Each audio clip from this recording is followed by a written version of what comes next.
안녕하세요. 절세로 미래를 바꾸는 절세미녀 김현우 기사입니다. 세금 너무 많이 내는 것 같아요. 법인으로 전환하면 좀 나아질까요?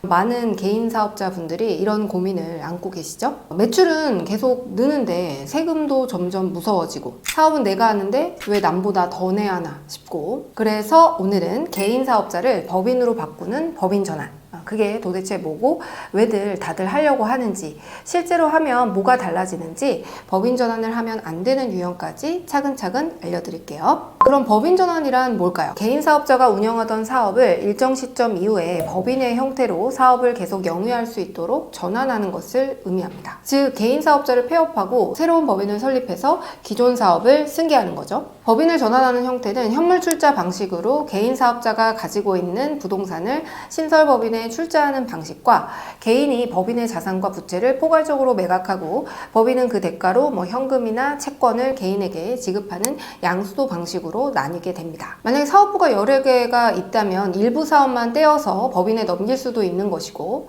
개인 사업자를 유지하면서 추가적으로 법인을 설립하는 유형 등 다양한 유형이 있을 수 있어요. 각자의 상황에 따라서 법인 전환을 하는 방법은 달라질 수 있다 보시면 됩니다. 자, 그럼 왜 잘 나가던 사업이 있는데 법인 전환을 하는 걸까요? 첫 번째는 가장 중요한 게 절세 목적이겠죠. 개인 사업자의 경우에는 8단계 누진세율 구조를 가지고 있는데요. 예를 들어서 2억 원을 벌었다라고 했을 때 법인의 경우에는 9% 세율이지만 개인은 38% 구간이죠. 벌써 여기서 30%에 육박하는 차이가 발생합니다. 이익이 많을수록 그 차이가 더 크게 벌어지게 돼요. 하지만 이때 누진세율이 적용이 되는 것은 매출액에서 비용을 뺀 순이익에 대해서 부과되는 거거든요. 그래서 순이익이 얼마인지 아는 게 중요합니다. 매출액이 높다고 무조건 이익이 많이 나오는 건 아니거든요. 그래서 매출액은 1차적으로는 중요하지 않아요. 그래서 매출액이 만약에 20억이다 라고 하더라도 도소매 기준으로 20억 하고 서비스업 기준으로 20억은 완전히 차이가 나거든요. 그래서 도소매 기준은 평균 이익이 10% 정도인 2억 정도 수준이지만 서비스업은 거의 20억 가까이가 순이익에 해당합니다. 자, 두 번째는 성실신고 확인 대상 사업자가 되는 경우입니다. 개인 사업자 중에 매출액이 정해진 기준을 넘어가는 경우에는 이 성실신고 확인 대상 사업자가 되는데요. 이 매출액은 당해년도 매출액으로, 올해 매출액으로 판단을 하는 건데, 도소매업이나 부동산 매매업 같은 경우에는 15억 기준이고, 음식 숙박업, 제조업, 정보통신업은 7억 5천 기준입니다. 그리고 이제 부동산 임대업, 교육 서비스업, 전문과학기술 서비스업, 기타 서비스업 등이 매출액 5억 기준이고요. 그럼 성실신고 확인 대상 사업자가 되는데 왜 법인으로 가는 것일까? 성실신고 확인 제도란 일정 매출액이 넘어가는 고소득 자영업자에 대해서 더욱 정밀하게 세무검증을 하는 제도다라고 보시면 됩니다. 개인 기준으로는 매출액이 높은 편이기 때문에 이익도 높을 것이고 세금도 많이 나와서 세금을 탈루할 위험성이 높으니 사업주 본인뿐만 아니라 세무사나 회계사가 확인을 하고 검증을 해서 문제없이 신고하도록 하는 제도다라고 보시면 돼요.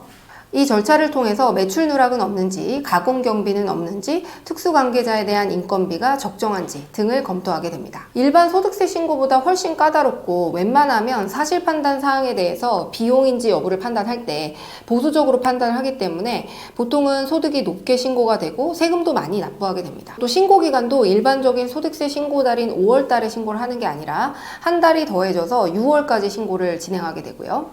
성실신고 확인서를 작성하는 세무대리인은 해야 되는 절차가 더 늘어나게 되죠. 따라서 성실신고 확인 비용을 추가로 청구하게 되고요. 세무서의 모니터링은 더욱 강화되게 됩니다. 그래서 성실신고를 안 하면 어떻게 되느냐 이렇게 많이들 물어보시는데, 그냥 무신고한 걸로 봐서 가산세도 부과되고 당연히 해야 할 절차를 안 했기 때문에 세무조사를 받게 될 가능성도 높아집니다. 세무조사 받으면 가산세뿐만 아니라 세금도 당연히 많이 나올 수밖에 없겠죠. 자, 그럼 이런 성실신고 사업자들이 법인 전환을 하게 되면 구체적으로 어떤 장점을 누릴 수 있는지 살펴보겠습니다. 먼저 법인은 개인에 비해서 소득을 유보하고 또 화폐의 시간 가치를 활용할 수 있는 그런 장점이 있죠.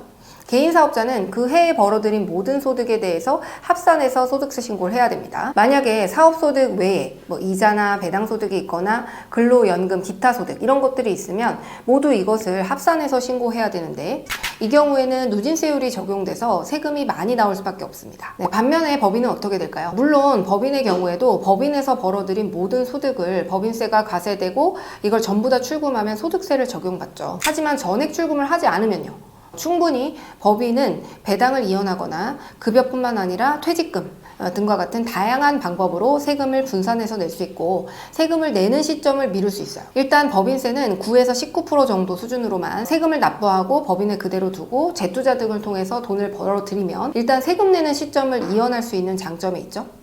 특히 여기에 뭐 가족들을 주주로 참여시켜서 법인을 설립한다면 자녀들은 주주로서 배당소득을 받게 되고 여러 사람에게 소득을 분산해서 소득세 구간이 낮아질 뿐더러 자녀들의 어떤 정당한 자금 출처를 매년 꾸준히 차곡차곡 만들게 됩니다. 그래서 개인 사업자는 내가 세금을 내고 나서 가진 자금을 다시 자녀에게 이전하려면 또 상속이나 증여, 양도 이런 방식을 통해서 세금을 또 내야 되는데 이 방식은 이제 한 큐에 바로 자녀에게 줄 수 있죠. 그리고 세율도 저렴합니다. 추후에 뭐 가업승계나 이런 것들 고려할 때도 현물 부동산이나 현금 등을 보유하는 것보다는 주식을 통해서 보유하는 것이 주식 가치를 좀 떨어뜨려서 증여세나 상속세를 덜세할 수 있는 그런 측면에서 훨씬 더 유리해요. 또 개인은 매년 벌어들인 소득의 약 7% 수준의 건강보험료를 납부하는데 법인은 이것도 없습니다. 그래서 법인이 설립이 되는 순간 일단 이 7% 아끼고 시작하는 거라고 봐야 되겠죠. 건강보험료가 사실 생각보다 만만치 않아요. 한 달에 최대 900만 원 정도까지 부과되고 연으로 보면 1년에 한 1억 정도예요. 1년에 1억 정도를 아낄 수 있는 것만으로도 정말 대단하죠. 여기에 이제 대외적으로 법인 형태가 아무래도 이제 사업의 신뢰도를 더 주는 경우가 많고 자금 조달을 한다거나 투자 유치를 받는데 유리합니다. 개인 사업자는 외부 투자를 받는 게 거의 불가능하다고 봐야 되는데 법인 사업자는 주식 양수도나 뭐 증자 이런 것들을 통해서 충분히 가능한 그런 장점이 있죠. 마지막으로 무엇보다 가장 중요한 건 세무적 리스크를 줄일 수 있다는 점입니다. 그래서 개인 기준 10억과 법인 기준 10억은 아예 달라요. 개인 기준으로는 높은 거지만 법인 기준으로는 얼마 안 되는 거죠. 그리고 또 성실신고 확인 대상 사업자는 매년 세무서에 모니터링 받아야 되고 하기 때문에 개인 사업자 중에서 동종 업종에 비해서 내 매출액이 높다. 즉 고소득 사업자에 해당된다? 이러면 아무래도 세무조사 위험이 커지겠죠. 그래서 성실신고 확인 대상자들은 거의 대부분 이렇게 모니터링 대상이라고 보셔야 되고요. 그래서 같은 매출을 가지고 법인으로 갔을 때는 성실신고도 받지 않아도 되고 별로 큰 매출은 아니지만 같은 매출이 법인으로 갔을 때는 낮은 편에 속해요. 그래서 아무래도 세무조사 가능성이 더 낮은 거죠. 그래서 국세청 모니터링 대상에 선정될 가능성이 낮아지게 됩니다. 그래서 법인 전환은 세무상 이 세무조사 리스크를 줄이는 데 기여하는 바가 굉장히 크다라고 볼 수 있을 거예요. 그래서 아마 주변에 뭐 세무사님이나 회계사님들 보시면 본인의 개인 사업을 한다고 했을 때 대부분 법인 사업자로 내시는 걸 보실 거예요. 그러니까 세금 최고 전문가들이 법인 사업자를 낸다는 건 다 그만한 이유가 있겠죠. 그래서 법인 전환을 하는 가장 좋은 시점은 언제일까요? 보통은 성실신고 확인 대상 사업자가 되기 직전이 가장 이상적인 시점입니다. 하지만 사업에 집중하다 보면 어느새 이 시기를 놓쳐버리는 경우가 많죠. 특히 이제 지금과 같은 7, 8월 즉 상반기 부가세 신고가 마무리되는 시기는 올해 연간 매출액을 가늠할 수 있는 절호의 타이밍입니다. 그래서 이번 부가세 신고를 바탕으로 매출을 집계하고 또 가결산을 해서 연간 매출액이 성실신고 확인 대상 기준에 근접하거나 이걸 초과할 것으로 예상이 된다면 바로 지금이 법인 전환을 고민하고 준비할 시점입니다. 가만히 있다가 성실신고 확인 대상 사업자가 돼버리면 그 상태에서 법인 전환을 할 경우 성실신고 확인 대상을 몇 년간 더 받아야 되거든요. 그래서 이런 부분을 좀 주의하시면 좋을 것 같고 법인 전환을 할 때 좀 유의해야 될 점들이 있습니다. 첫 번째는 신고 안 되는 비용이 많은 경우에는 신중하게 법인 전환을 고려하셔야 돼요. 개인 사업자 시절에는 뭐 어느 정도 비용을 유도리 있게 쓸 수 있죠. 그래서 현금으로 써도 이제 내 통장에 있는 거는 다 내 자산이니까 뭐 문제가 안 됐을 거예요. 예를 들어 뭐 식대나 경조사비, 페이백 등등등.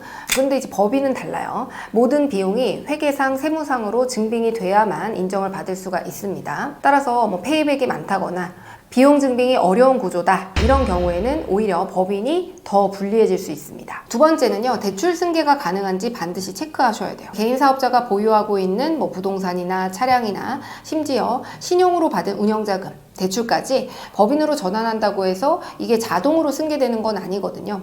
그래서 은행은 법인을 전혀 다른 주체로 보기 때문에 기존 대출을 승계를 거부하는 경우도 많고 심지어 전액 상환을 하고 재대출을 해라 이렇게 요구하기도 하거든요.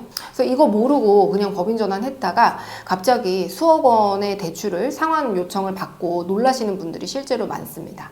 따라서 대출이 있는 경우에는 반드시 은행 담당자하고 충분하게 논의를 거쳐서 이 법인 전환이 이루어져야 됩니다. 자, 세 번째는 영업권 설정인데요. 가능하다면 반드시 영업권 설정을 고려하시기 바랍니다. 많은 분들이 영업권 설정을 그냥 넘어가시곤 하는데 이건 법인 전환을 할 때 딱 한 번만 써먹을 수 있는 유일하고 아주 중요한 기회거든요. 그래서 영업권, 권리금은 이제 법인의 비용으로 계상해서 법인에서는 비용 처리를 하고 개인 입장에서는 이 소득세를 아주 저렴하게 내면서 법인의 자금을 뺄 수 있는 굉장히 좋은 찬스다 라고 보시면 되겠어요. 네 번째로 이게 가장 중요한 핵심 포인트라고 할 수 있겠죠. 법인 전환은 반드시 경험이 많은 전문가와 함께 하셔야 됩니다. 단순히 그냥 사업자를 폐업하고 법인을 세우는 게 아니에요. 그래서 세금, 대출, 부가세, 인건비, 4대 보험 등등등 이런 모든 전반적인 상황을 완벽하게 고려해서 전략을 짜야 됩니다. 특히 부동산이 있는 경우에는 취득세 문제도 있죠. 그래서 누구나 다 하는 이 법인 전환 같지만 누구나 다 잘하는 건 아닙니다. 네, 상황에 맞는 맞춤 전략, 놓치지 말아야 될 세금 포인트, 장기적인 사업 구조 설계 이런 것들을 다 챙기려면 법인 전환을 수십 건 이상 경험한 저 같은 회계사를 찾으셔야 되겠죠? 오늘 영상을 보시고 우리도 법인 전환 해야 되나? 이렇게 고민이 되신다면 지금 바로 매출 분석부터 해보세요. 그리고 궁금한 점은 댓글로 남겨주시면 도와드리도록 할게요. 네, 구독과 좋아요, 알림 설정까지 잊지 마시고요. 그럼 다음 영상에서 뵐게요. 안녕!